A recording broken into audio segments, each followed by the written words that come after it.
Fala, rapaziada, tá começando mais um Combo Fala Mais Joga aqui na Play TV. Hoje recebo a Vanessa e o Mauro Motoc do Ludov falando sobre o novo discão Miragem. Gente, brigadão por mais uma vez estarem aí com a gente no Combo. Legal, bom estar aqui, Rodolfo. Como é que vocês estão? Como é que tá essa nova etapa aí? Porque vocês vieram falar da trilogia de EPs, né, que vocês lançaram, e agora um disco cheio novo, né? Exato. Esse disco tá sendo diferente desde esse comecinho, a gente nem lançou ainda o show de lançamento em breve aí, mas já tá diferente desde a concepção dele, porque justamente os EPs que você mencionou, a gente fez em casa praticamente, né? A gente fez lá no meu estúdio, $12, e com a produção minha e do Abacuque, ou seja, dentro da banda a produção. Sim. E era uma proposta muito de fazer na hora, assim, vamos registrar cada momento, cada mês ali que a gente se juntava para ver quem tinha composto o quê e vamos gravar na semana seguinte. Pode crer. Esse disco foi mais tradicional no sentido de ter uma conversa com o produtor antes, que foi o Arthur Joly, um gênio aí tanto da produção musical quanto da construção de sintetizadores analógicos. Verdade, cara, isso é impressionante, eu tenho que falar sobre isso. É impressionante, o cara se propôs a fazer um negócio que não só não existia mais no Brasil, como ele fez coisas que não existem no mundo, né? Então ele até ultrapassou assim, o que ele se propôs a fazer. Então foi um disco em que a gente foi mais banda, mais artista, no sentido de ser dirigido, de ter mais... Ao mesmo tempo que tem mais liberdade, né? Porque a gente não está produzindo junto, então a gente só ia lá e tocava. Ao mesmo tempo a gente teve que trocar, teve um intercâmbio maior com as ideias do produtor, né? O que ele esperava. Tal.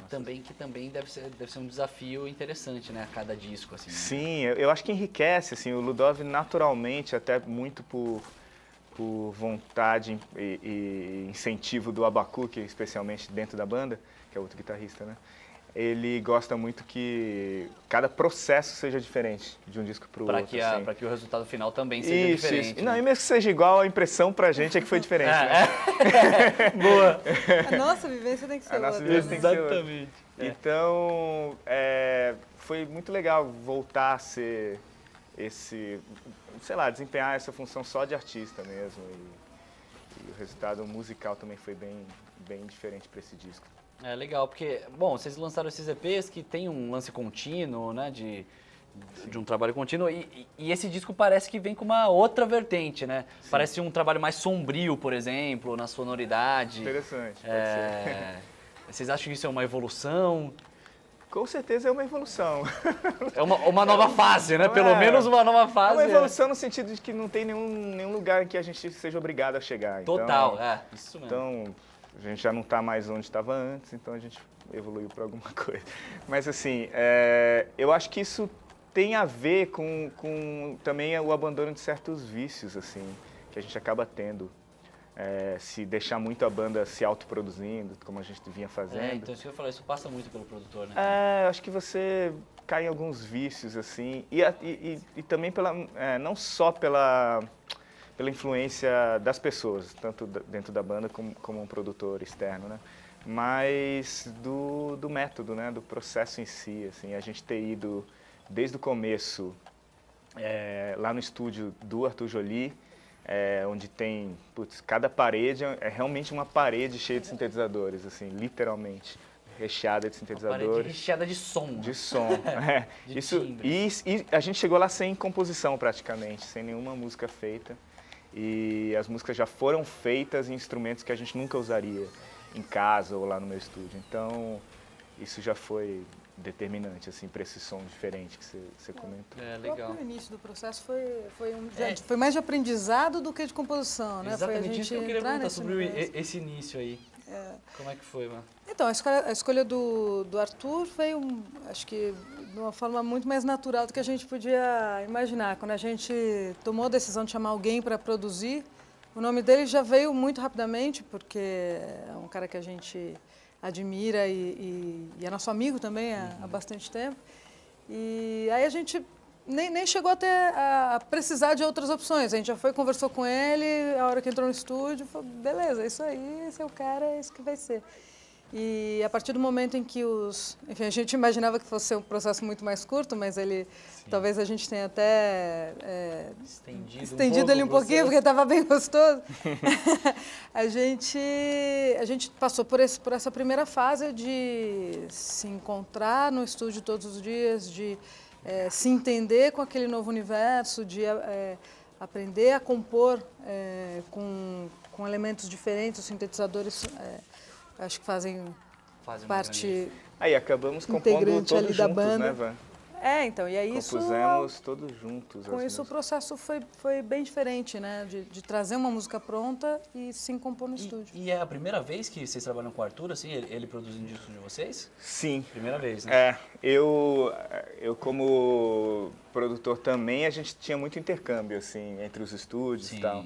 E como a Van disse, ele é um amigo de longa data, então a gente sempre teve uns almoços épicos em que ele juntava 20 pessoas para comer uma macarronada feita na hora na casa dele. Esse tipo de convívio a gente tinha, mas como produtor e banda e artista, foi a primeira vez, depois de muitos anos, assim, Legal, de convívio. Pô, e esse processo, eu sempre fico curioso nesse processo de criar o álbum ali no estúdio, de compor as canções já em estúdio. Vocês já tinham feito esse tipo ou chegavam no estúdio já com alguma coisa pronta, uma pré, assim? Acho que no disco Paralelo a gente passou por um processo parecido, né? Que foi um álbum de 2007. A gente quis chegar também sem amarras do passado. A gente falou, vamos passar por um momento exclusivo e dedicado a esse disco. Então todo mundo também se reunia bastante. Mas foi bastante diferente por outro lado, porque o disco Paralelo que foi feito com o Chico Neves, que até hoje é o nosso ídolo, assim, é uma inspiração grande pra gente. Ele foi bem diferente porque a gente primeiro juntou uma porção de composições, ficou treinando, ficou ensaiando entre a gente, depois levou para ele. E eu acho que esse, com o Arthur Joly, foi único, acho que foi a primeira vez, sim, de ir sem nada pro estúdio e deixar ele também, não só ele, mas os outros colaboradores, guiar a nossa mão junto, assim, desde o começo. Legal. Exercício maravilhoso. Cara, no fim ali, no disco são 10 faixas, né? Isso. Mas ficaram algumas guardadas aí? Ficaram Pra duas. possíveis singles, Guardadas sei lá, legal, guardadas no lixo ali. Não, elas estão guardadas. Na lixeira. Elas estão guardadas mesmo porque elas estão prontas, elas estão até mixadas. Mas tem algumas mixadas? Tem duas mixadas, a gente deixou de fora mesmo. E até em algum momento a gente falou, vamos lançar, sei lá, lança 10 em vinil, mais essas duas digitais, mas depois a gente pensou, putz, pra quê, né? Deixa também chegar o momento delas, assim. Então, pode ser isso também, né? Deixa elas dormindo ali, quietinhas, de repente você vai fuçar no baú. Exatamente. Elas estão lá, né? O fato é que essas 10 elas criam elas têm uma identidade muito própria entre elas e na hora de colher ali quais seriam as que efetivamente iam pro disco, essas duas, elas destoaram um pouco. Um pouquinho só, né? Mas eu acho que para esse momento essas 10 elas têm o papel delas e são elas, as 10 unicamente. Muito legal. Vocês estavam falando desse processo criativo coletivo, né? Sim. E, uma das faixas, me lembra o nome também, que cada um deu um verso sem saber do contexto que se trataria a canção. A gente resolveu brincar de, sei lá, que é a música, De cima do muro. De cima do muro. Resolvemos brincar de 8ª série, né? Que rolava isso é muito legal. Que rolava aquele caderninho. Bacana. Aí cada um escrevia uma frase, o outro tinha que, sem olhar todas as frases, só olhava a frase anterior e continuava a história. Tinha essas coisas, né? Brincadeira assim de colégio. E a gente fez isso com uma música. Cada um escrevia um verso. O seguinte só podia ler o verso anterior, não podia ler a música inteira. Muito legal. E a gente conseguiu depois enxergar algum sentido na letra, depois disso tudo. Deu certo. Mas de quem era o primeiro verso? Putz, eu não lembro de quem foi o primeiro. Você lembra de quem foi o primeiro? Apesar do silêncio. Acho que foi da Bacuque. Acho que é da Bacuque esse primeiro. Porque o primeiro acabou guiando, né, possivelmente, ali o tema ou não? Acho que não, cara, porque depois dá tanta volta que também você começa a enxergar o que você quer enxergar, né? Eu acho que... E a gente teve também, além desse processo colaborativo entre nós 4, mais o Urso, que é o baixista, né? Urso Ambrifi, a gente teve a colaboração do Piero Damiani, que é um amigão também. Ele é regente de coro, né? De coros, como ele gosta de falar. De coros. Vários coros. E ele é um craque, assim, de concepção de arranjo vocal e ajudou muito a Vanessa a achar novos caminhos para a voz dela. E a Vanessa pode falar mais, talvez, disso. Foi um trabalho ali em paralelo também, né, com as composições, da gente ficar brincando bastante, também cantando as músicas juntos. E brincando com melodia, com abertura de vozes e mesmo questão de colocação de timbre, de maneiras de cantar, foi um cara que ampliou bastante a minha visão sobre aquelas músicas que eu já estava cantando. Foi um trabalho Pô, que legal, demais. Um estudo, né, cara? Porque a gente tá falando, eu não sei se eu esqueci de falar ou não, que o EP, a trilogia do EP, era uma comemoração aos 10 anos de carreira da banda, né, cara? E, pô, pensar em 10 anos de carreira e cada vez ter que se renovar, deve ser um desafio muito louco. Gente, eu vou fazer um rápido intervalo, eu volto rapidão, sempre com o Ludov aqui, é um papo bacana. Então fica aí, não sai daí que eu já volto.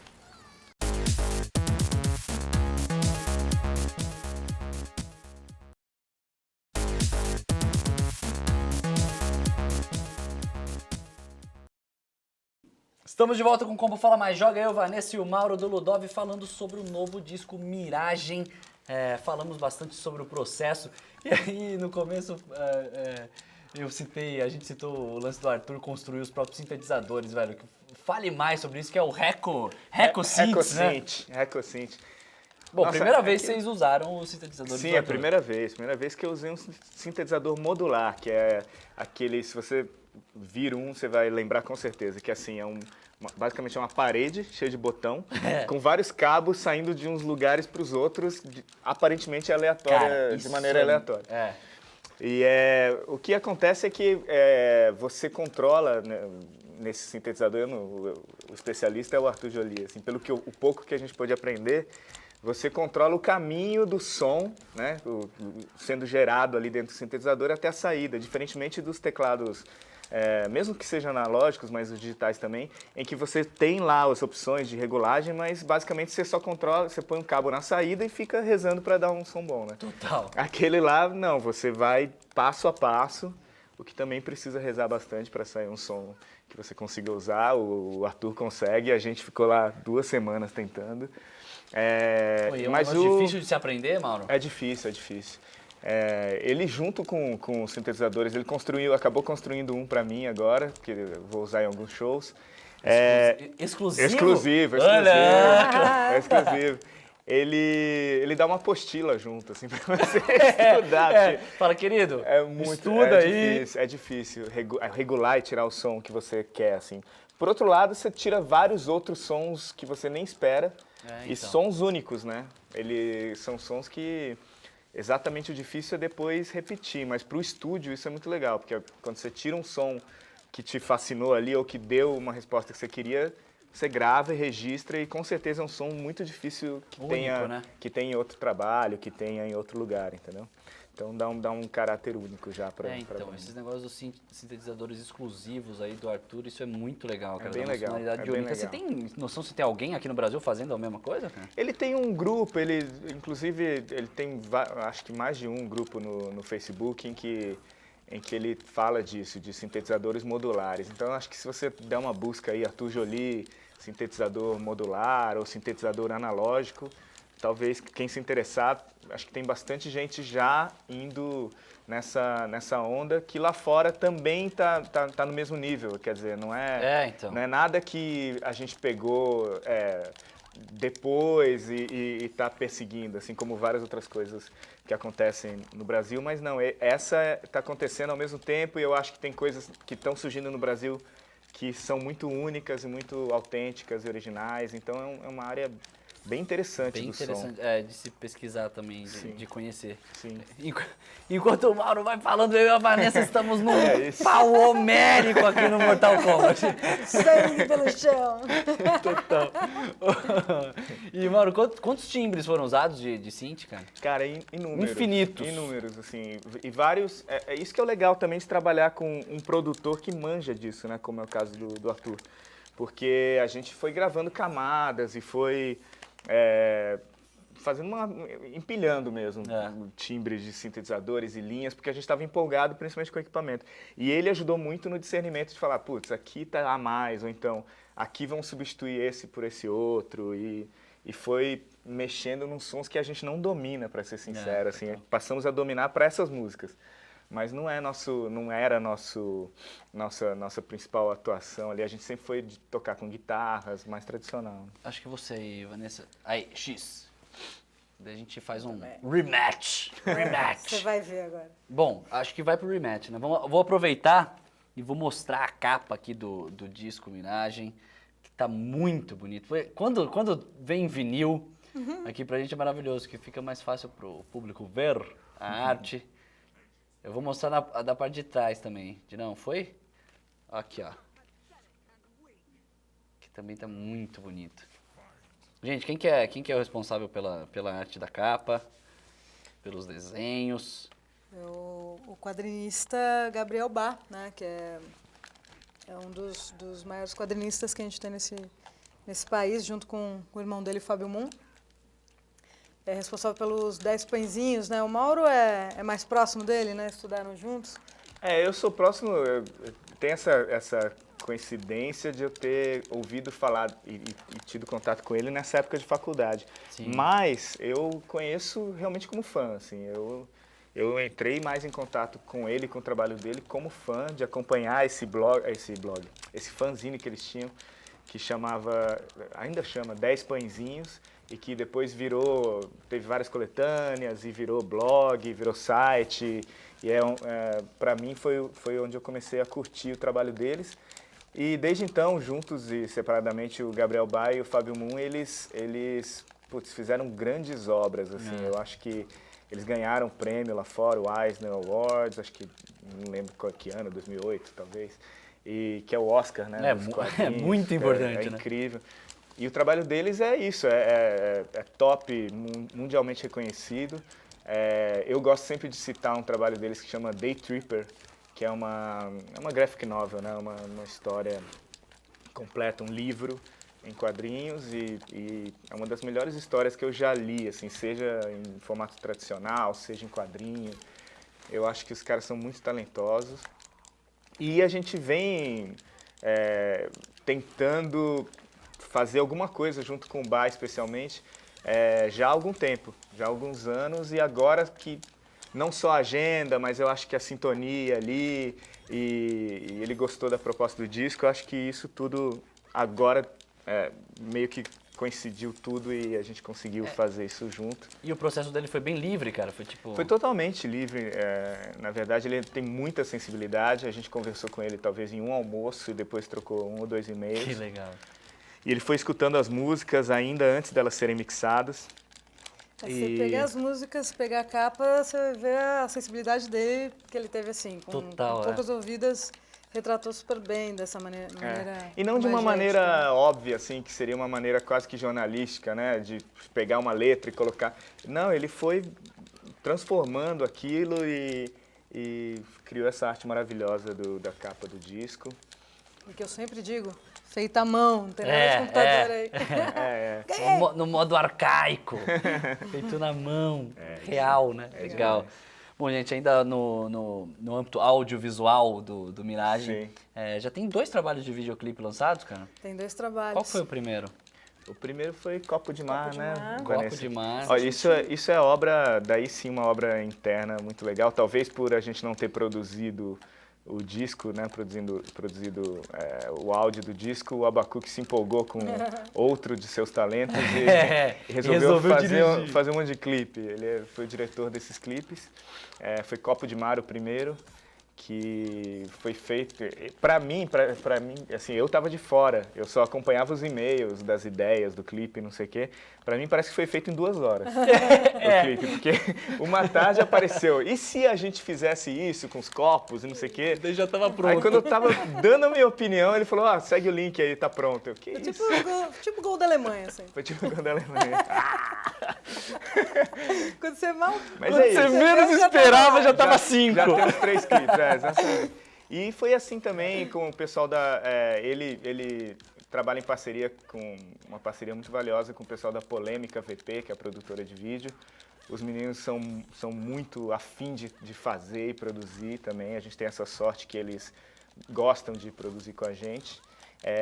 Então eles já fizeram Copo de Mar e Cidade Natal, né? Que é o segundo clipe, que foi muito legal também, que a gente voltou para o mesmo cenário onde a gente já tinha tirado as fotos de divulgação, que é em Atibaia, na Pedra Grande, que é um puta cenário. Dialoga um pouco com a capa, essa paisagem assim ampla e tal. E, meu, o último take do Copo de Mar é o primeiro take do primeiro Cidade Natal. Outro, essas maluquices aí. E estamos com o terceiro clipe para ser lançado já está pronto, está no estágio final ali de pós-edição. Pós-edição que fala? Pós-produção. Pós-produção. E também tem a ver de uma certa maneira, então quer dizer, a gente está... Cara, e o Copo de Mar que foi o primeiro, serviu como divulgação ou ele já saiu com... o disco já tinha saído, cara? Foi um single anterior ao disco. Anterior ao disco, né? Saiu praticamente um mês antes do disco, primeiro single, primeiro clipe, pra dizer o que estava por vir. Total. E aí depois a gente lançou o disco inteiro e no lançamento do disco veio Cidade Natal. Legal, cara. Qual que é a outra faixa? A terceira faixa? Surpresa, não pode falar. Ah. Surpresa? Eu já ia falar. Tá vendo? Esse é o bom do combo. Que o entrevistado distraído, se fosse... Você tá olhando pro jogo. Não, o terceiro é o pá! Falou. Da hora, gente. Então, vamos ver um trechinho de Copo de Mar, então. Vamos ver.